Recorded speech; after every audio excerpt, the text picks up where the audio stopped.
Tasmeen ma'am और मैं वापस से आगे अपनी क्लास 12 गैंग के लिए एक न्यू टॉपिक लेकर बेटा, जिसका नाम है ट्रांसक्रिप्शन इन यूकैरियोट्स। ठीक है बेटा, अभी तक हमने ट्रांसक्रिप्शन प्रोकैरियोट्स देख लिया, आज हम लोग को देखना है ट्रांसक्रिप्शन इन यूकैरियोट्स। ठीक है बच्चा, और वन मोर थिंग, अगर आपको मेरी वीडियोस पसंद आ रही है बेटा तो ज्यादा ज्यादा लाइक करिए, मेरे चैनल को सब्सक्राइब करिए और मेरी वीडियोस को वायरल की तरह फैला दीजिए बेटा, जिससे मैं और भी अच्छा कॉन्सेप्ट आप लोगों के लिए लेकर आती रहूं। ठीक है बच्चा, तो आइए शुरू करते हैं, देखते हैं बेटा ट्रांसक्रिप्शन क्या होता है। मैंने बताया था आपको डीएनए से आरएनए का बनना ही कहलाता है बेटा क्या, ट्रांसक्रिप्शन। चलिए मैम, चलिए तो आता है हम लोगों को। ठीक है, तो बेटा देखो डीएनए से आरएनए का ट्रांसक्रिप्शन होता है। एक होमवर्क है आप लोगों के लिए, आरएनए से डीएनए का बनना क्या कहलाता है। ठीक है, ये क्वेश्चन आप लोगों के लिए होमवर्क से रहेगा, आप मुझे इसको कमेंट सेक्शन में बताएंगे। ठीक है बच्चा, कल वाले जिन्होंने भी आंसर दिया है बेटा, बहुत अच्छी बात है, आपका प्रिपरेशन लेवल बहुत अच्छा चल रहा है। आप लोग ऐसे आंसर देते रहिए, मेरे लेक्चर को फॉलो करते रहिए बेटा, आई गारंटी आपके बहुत अच्छे मार्क्स आ जाएंगे बेटा बायोलॉजी के अंदर। ठीक है, तो अब हम देखते हैं बेटा डीएनए से आरएनए बनाना है। ठीक है, तो ये आपका ट्रांसक्रिप्शन। तो सबसे पहले ट्रांसक्रिप्शन करने के लिए हमें एक यूनिट चाहिए बेटा। ठीक है, तो वो यूनिट क्या थी आपकी, ये ऐसे स्ट्रक्चरल जीन था बच्चा। ठीक है, तो मान लीजिए ये वाला पार्ट हमने इसको क्या बोला था, स्ट्रक्चरल जीन। मैंने आप लोगों को एक बात बेटा कल भी बताई थी कि पूरा डीएनए आरएनए के लिए कोड नहीं करता। ठीक है बेटा, कुछ ही पार्ट है जो आरएनए के लिए कोड करता है, उसी को हम स्ट्रक्चरल जीन बोल लेते हैं। ठीक है बच्चा, आओ देखते हैं। तो मान लीजिए इतना पार्ट आरएनए बनाएगा, तो हम ये देखो, मैंने तुम्हें एक बात बताई थी, मान लीजिए इसकी पोलैरिटी 3' to 5' है और इसकी होगी 5' to 3' है। मैंने आप लोगों को बताया था बेटा टेम्पलेट स्ट्रैंड वो वाला स्ट्रैंड होगा, मतलब कि वही डीएनए स्ट्रैंड आरएनए बना सकता है जिसकी पोलैरिटी 3' to 5' है, मतलब कि ऐसे चलने पे। ठीक है, तो ये 3 to 5 है ऐसे चलने पे, तो मतलब कि ये वाला क्या हो जाएगा आपका टेम्पलेट स्ट्रैंड हो जाएगा। ठीक है बच्चा, यस मैम समझ में आ गई। और ये वाला उसका अपोजिट है, तो हम इसको क्या बोलेंगे, नॉन टेम्पलेट स्ट्रैंड। फिर हम लोग देखते हैं बेटा, ये भले से आरएनए के लिए कोड नहीं करता, बट फिर भी हम लोग इसको कोडिंग सीक्वेंस बोलते हैं। क्या बोलते हैं बेटा हम लोग इसको, कोडिंग स्ट्रैंड। और ये वाला बेटा डीएनए आरएनए के लिए कोड करता है, बट फिर भी हमने इसकी बेइज्जती कर दी है थोड़ी सी। ठीक है बेटा, तो हम इसको बोलते हैं नॉन कोडिंग स्ट्रैंड। ठीक है, चलिए ठीक है, मैंने समझ पा गई बात। ठीक है, अब मैंने आपको बताया था बेटा, यहाँ पर जैसे मान लीजिए इतने पार्ट से आपका, इतने पार्ट से मान लीजिए डीएनए आरएनए बनेगा इतने पार्ट से। ठीक है, तो आगे यहाँ पे बेटा एक सीक्वेंस पड़ा हुआ होता है। ठीक है, इतना पार्ट में इस सीक्वेंस को बोलते हैं बेटा प्रमोटर सीक्वेंस। क्या बोलते हैं हम इसको बेटा, प्रमोटर सीक्वेंस बोलते हैं। ठीक है बच्चा, और यहाँ पर पीछे की तरफ यहाँ पर पड़ा हुआ होता है बेटा, मान लीजिए इतना, तो ये आरएनए के लिए कोड करेगा, ये वाला पीछे की तरफ यहाँ पर पड़ा हुआ होता है बेटा आपका कौन सा, terminator sequence.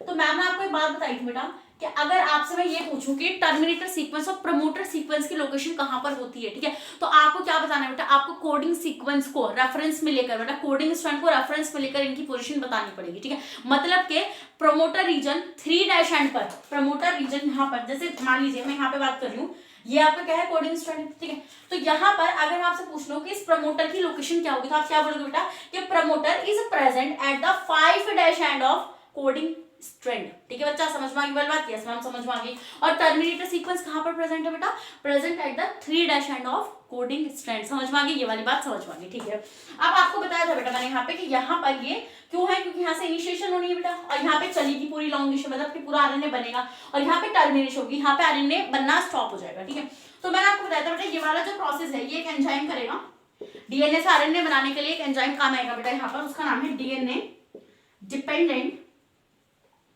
RNA polymerase. Ma'am ने नेम करना भी सिखाया था बेटा, नेम कैसे करना है आप लोगों ने नेम करना है कि जिससे आप देखकर बना रहे हैं आप उसको बोलेंगे डिपेंडेंट। ठीक है, और जिसको आप बना रहे हैं पॉलीमरेज कर रहे हैं आप उसका नाम लिखेंगे, जैसे आप डीएनए को देख रहे हैं बेटा, ठीक है, तो इसलिए डीएनए डिपेंडेंट, और आप बना क्या रहे हैं बेटा, आरएनए बना रहे हैं, तो आप इसलिए बोलेंगे आरएनए पॉलीमरेज। ठीक है बच्चा, समझ में आ गई वाली बात, यस मैम समझ में आ गई। अब देख लीजिए, तो अब देखिए अभी तक आपने प्रोकैरियोट्स में क्या देखा था कि एक ही एंजाइम था जो इजीली आपका काम करके दे रहा था। ठीक है, बट यूकैरियोट्स में इतना सिंपल नहीं होता। ठीक है बेटा, यूकैरियोट्स में कुछ मतलब के आरएनए पॉलीमरेज डिफरेंट टाइप के होते हैं जो डिफरेंट आरएनए बनाते हैं। ठीक है, जैसे 3 टाइप का आरएनए मैम ने आपको बताए थे, एमआरएनए, टीआरएनए, आरआरएनए। ठीक है, तो मान लीजिए आपको कोई सा भी एक बनाना है, ठीक है, तो इसके लिए अलग एंजाइम यूज होगा, कौन से आओ देख लेते हैं बेटा यहाँ पर। ठीक है, तो टाइप्स ऑफ आरएनए पॉलीमरेजेस, और ये बेटा सिर्फ किसमें पढ़ना है आप लोगों ने, इन यूकैरियोट्स। यूकैरियोट्स में होता है बेटा ये, प्रोकैरियोट्स में इतनी ज्यादा कॉम्प्लेक्स मैकेनिज्म नहीं देखा जाता। तो 3 टाइप का आरएनए होता है बेटा आपके यहाँ पे, आरएनए पॉलीमरेज,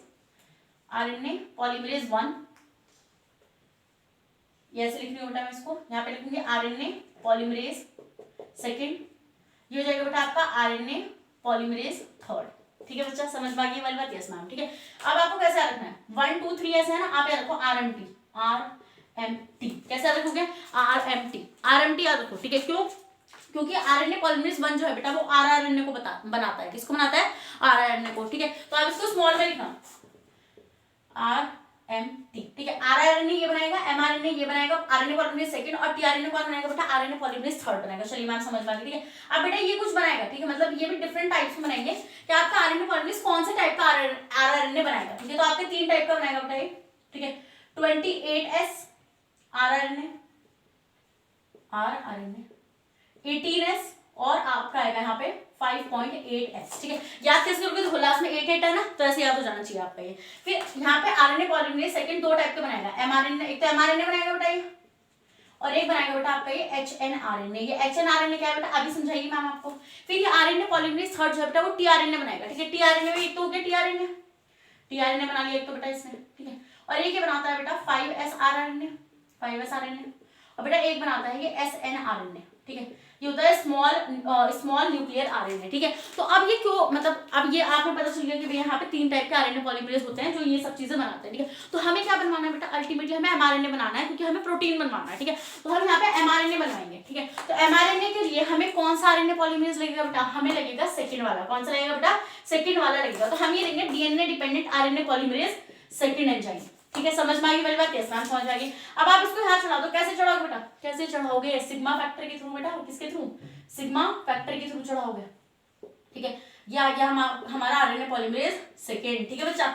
अब यहाँ पर ये बना रहा RNA, ऐसा बना देगा ये RNA को, तो ये कौन सा RNA है, देखो ये डायरेक्टली mRNA नहीं बनता, ठीक है बच्चा। ये सिर्फ प्रोकैरियोट्स में होता है कि डायरेक्टली mRNA बनेगा। मैम ने आपको एक पॉइंट लिखवाया था कि जब आप प्रोकैरियोट्स में ट्रांसक्रिप्शन पढ़ते हो बेटा, तो वहां पर ट्रांसक्रिप्शन में RNA में कोई चेंजेस नहीं करना होता है आपको, ठीक है। खूबसूरत लड़की नहीं बनाना, बट यूकैरियोट्स में आपको इसको खूबसूरत लड़की बनाना पड़ेगा, ठीक है। तो ये जो RNA बना है ये कहलाएगा बेटा आपका HNRNA। क्या कहलाएगा ये आपका HNRNA, हेट्रोन्यूक्लियर RNA। क्या कहलाएगा, हेट्रोन्यूक्लियर RNA, ठीक है। और यहाँ पर ये आपका रो फैक्टर होगा, क्योंकि आपका रो फैक्टर ये क्या करेगा बेटा, ये इसको उतार देगा यहाँ से, ये इसको उतारने में हेल्प करेगा। चलो ठीक है, अभी तक हमने बना लिया HNRNA।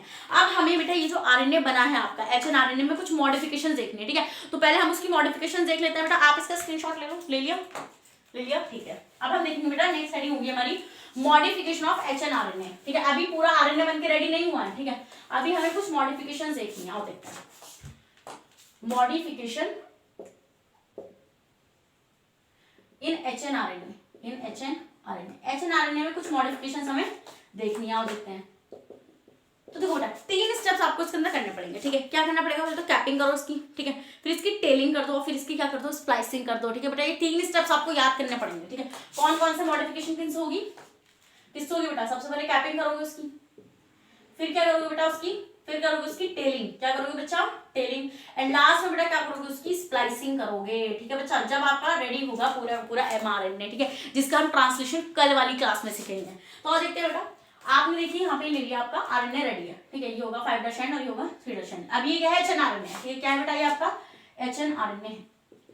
तो मैं आपको बताऊं बेटा, इसकी कैपिंग आप कहाँ पे करते हैं बेटा, कैपिंग आप करते हैं यहाँ पर 5' एंड पर। कैप बना दो भाई, लड़के को कैप बना दो, ठीक है। कैप किसकी बनाओगे, अब तुम बोलोगे मैम किस चीज से कैप लेगा बेटा, कैप आपको किसकी लिखानी है बेटा, यहाँ पे लिखेंगे आप कैप बनाएंगे आप इसको मिथाइल गुआनोसिन ट्राइफॉस्फेट की, मिथाइल गुआनोसिन ट्राइफॉस्फेट। अब ये क्या होता है मैम, ये क्या बला है, ये तो बड़ा टफ लग रहा है बेटा। कुछ टफ नहीं है, ठीक है। आप लोगों को क्या बनाना आता है बेटा, आप लोगों को न्यूक्लियोटाइड बनाना आता है, नहीं आता कोई बात नहीं, मैं बता दूंगी ना जब डिटेल कोर्स कराऊंगी, ठीक है। तो अब देखो क्या करना है आप लोगों को, आप यहाँ पे याद रखो, अभी मैं बता नहीं रही हूँ कैसे करते, चलो देख लो। यहाँ पे बेटा राइबोस शुगर लेनी है, ठीक है। उसके इस वाले हैंड पे 3 फॉस्फेट ग्रुप लगाओ, ऐसे लगा दिए 3 फॉस्फेट ग्रुप, यस मैम। और इधर साइड लगा दो गुआनोसिन, और गुआनोसिन पे एक मिथाइल ग्रुप ऐड कर दो, ठीक है। यही है 3 मिथाइल गुआनोसिन ट्राइफॉस्फेट, ठीक है बच्चा। चलो ये है मिथाइल गुआनोसिन ट्राइफॉस्फेट, बना दिया आप लोगों ने, इसमें इसको आप 5' एंड पे लगा दो, कहाँ लगा दो, 5' एंड पे। इससे होगी इसकी कैपिंग, ठीक है। चलिए मैम समझ में आ गया। अब आप टेलिंग बताइए, कैपिंग तो हो चुकी है, लड़का भाई स्मार्ट बन चुका है, कैपिंग अब टेलिंग करनी है। टेलिंग होती है बेटा हमेशा 3' एंड पर, किस पर होती है, हमेशा 3' एंड पर, ठीक है। कैपिंग कहाँ पर होती है, 5' एंड, और टेलिंग कहाँ पर होती है बेटा, 3' एंड, ठीक है। किसकी होगी बेटा, यहाँ पर आप क्या करो, इसकी टेल लगा दो, और उस टेल के अंदर कुछ बहुत सारे मॉलिक्यूल लगाओ, कितने, 200 से लेके 300 मॉलिक्यूल लगाओ, ठीक है। किसके, एडिनाइलेट के, किसके लगाने बेटा, एडिनाइलेट के 200 से लेके 300 मॉलिक्यूल लगाने बेटा। ठीक है। एडिनाइलेट क्या होता है बेटा, कुछ नहीं, राइबो शुगर लो, ठीक है, इधर साइड एडेनिन लगा दो और इधर साइड एक फॉस्फेट ग्रुप लगा लो, ये है बेटा आपका एडिनाइलेट। बताया था ना मैम ने आपको बेटा, ये आपका एडिनाइलिक एसिड कहलाता है, ठीक है। जब भी आपका फॉस्फेट ग्रुप साथ में लग जाता है बेटा न्यूक्लियोसाइड के, तो वो एडिनाइलिक एसिड कहलाता है, हम उसको एडिनाइलेट भी बोल लेते हैं, ठीक है। तो आप इसके 200 से लेकर 300 मॉलिक्यूल लगा दो, यहाँ पे कर दिया आपने, टेलिंग भी यस मैम कर दी। अब स्प्लाइसिंग का मतलब क्या है, देखो बेटा यहाँ पर हो गई कैपिंग और यहाँ पर हो गई बेटा टेलिंग। चलिए मैम समझ में आ गया। अब बेटा कुछ इसमें ऐसा पार्ट है जो वेस्ट है, जो आरएनए मतलब प्रोटीन नहीं बनाएगा, ठीक है। तो देखिए यहाँ पे ऐसे 2 पार्ट होंगे, एक होगा ये ब्लैक वाला, ये रहा, समझ रहे हो ना, यस मैम समझ रहे हैं, ये रहा। तो बेटा ये वाला जो पार्ट होगा ना, ये वाला जो पार्ट होगा, ठीक है, ये वाला, इसको हम बोलेंगे एक्सोन। तो एक्सोन तो बेटा प्रोटीन बनाएगा, कॉर्ड फॉर प्रोटीन, ये प्रोटीन बनाएगा। बट ये वाला जो पार्ट है ना बीच वाला, ये वाला, इनको हम बोलेंगे इंट्रॉन्स। क्या बोलेंगे हम इसको, इंट्रॉन्स। ये प्रोटीन के लिए कोड नहीं करते, ठीक है, do not code for protein, ये प्रोटीन के लिए कोड नहीं करेंगे, ठीक है। चलिए मैम समझ गई वाली बात, ठीक है। तो आपको इनको निकालना है। अब आप कैसे निकालोगे, देखो इनको निकालने का तरीका क्या होता है बेटा, आप ये पकड़ो, मतलब जैसे इंजॉन हो गए, देखो क्या करना है आपको, आप इसका स्क्रीनशॉट ले लो बेटा, ले लिया आपने स्क्रीनशॉट, ठीक है, हटा दूंगा इसको 1 मिनट। देखो अभी क्या करेगा, आप इसको ऐसे ले लो जैसे कैपिंग हुई है यहाँ पे। तो हम ये देखते हैं बेटा, जो एक्सॉन वाला पार्ट है वो तो ऐसे रहेगा, बट ये इंट्रॉन ना ऐसे लूज हो जाएंगे, ऐसे ऐसे इंट्रॉन लूज हो जाएंगे, ये ठीक है, ये 5' एंड और ये 3' एंड, ठीक है। तो ये इंट्रॉन है, दिस इज इंट्रॉन। तो हम ये देखते हैं बेटा, यहाँ पर SNRNA के छोटे छोटे आरएनए आके लग जाएंगे, जो इंट्रॉन्स के कॉम्प्लीमेंट्री होते हैं बेटा। SNRNA क्या होता है, अब ये भी बताया था ना मैम ने बेटा, जो आरएनए पॉलीमरेज 3rd है वो tRNA, SNRNA और 5s RNA बनाता है, उसमें से ये एक SNRNA, ठीक है। तो SNRNA बेटा इंट्रॉन का, ये है आपका SNRNA, ये इंट्रॉन का बेटा कॉम्प्लीमेंट्री होता है। कॉम्प्लीमेंट्री मतलब कि बॉन्डिंग कर लेता है, ठीक है बच्चा। तो हम ये देखते हैं बेटा, ये आके इसके साथ लग जाता है, फिर ये क्या करता है, देखो यहाँ पर इंट्रॉन और SNRNA को, इनको मिलाकर, इंट्रॉन और SNRNA को मिलाकर बेटा, यहाँ पे कुछ साथ में प्रोटीन्स भी पड़े होते हैं थोड़े बहुत, इस स्ट्रक्चर को बोलते हैं बेटा स्प्लाइसियोसोम, स्प्लाइसियोसोम, ठीक है बच्चा, ये पता होना चाहिए आपको स्प्लाइसियोसोम क्या है।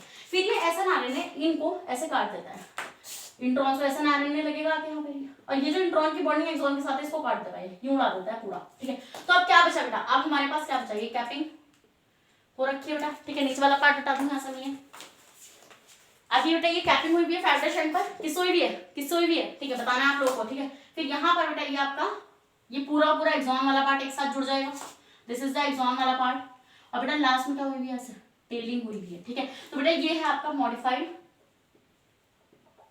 आरएनए, कौन सा, HNRNA, जिसको हम क्या बोलेंगे बेटा, मॉडिफाइड HNRNA को हम क्या बोलने लगते हैं बेटा, mRNA, ठीक है। अब ये mRNA तैयार है बेटा क्या होने के लिए, ट्रांसलेशन होने के लिए, ठीक है। तो यही था बेटा ट्रांसक्रिप्शन का प्रोसेस जो यूकैरियोट्स में परफॉर्म होता है, ठीक है। अब तुम बोलोगे मैम जैसा आपने हमें एक बात बताई थी कि प्रोकैरियोट में सेम ही कंपार्टमेंट होगा, क्या इसमें भी कुछ है, हाँ बेटा थोड़ी सी है, देखो जैसे ये सेल है, ये यहाँ पे यूकैरियोटिक सेल है, यूकैरियोटिक सेल है। तो हम ये देखते हैं बेटा, यूकैरियोटिक सेल में न्यूक्लियस होता है ना, यस मैम होता है, ठीक है। तो ये वाला जो सीन है ना बेटा, आरएनए का बनना और इस आरएनए का मॉडिफाइड होना, मॉडिफिकेशन बेटा न्यूक्लियस के अंदर ही होती है, ठीक है, मॉडिफिकेशन भी। फिर ये मॉडिफाइड मतलब कैपिंग वाला आरएनए निकलकर कहाँ पर आता है बेटा, यहाँ पर आता है, ठीक है, यहाँ पर आता है ये, और फिर इसका बेटा क्या होता है, यहाँ से प्रोटीन में कन्वर्ट होता है, ठीक है। तो आपको बस एक पॉइंट यहाँ से याद रखना है, और मैम ट्रांसलेशन में आपको समझाइए कि कैसे प्रोटीन बनता है, जो कल वाली क्लास में आपको मिलेगा। Transcription and translation occurs in different compartments in eukaryotes. और डिफरेंट क्या है बेटा, जो ट्रांसक्रिप्शन है, ठीक है, वो कहाँ पे चलेगी बेटा, न्यूक्लियस के अंदर चलती है, और जो ट्रांसलेशन है वो चलती है साइटोप्लाज्म के अंदर, ठीक है बच्चा। तो यहीं पर हमारा खत्म होता है आज का लेक्चर। आई होप आपको लेक्चर पसंद आया बेटा, और आप ज्यादा से ज्यादा सपोर्ट करिए बेटा मैम को, जिससे मैम और भी अच्छा पूरा का पूरा full syllabus, full detail syllabus आपके लिए मैम लेकर आ जाए, ठीक है बच्चा। All the best for exams and पढ़ाई करते रहिए। थैंक यू बच्चा।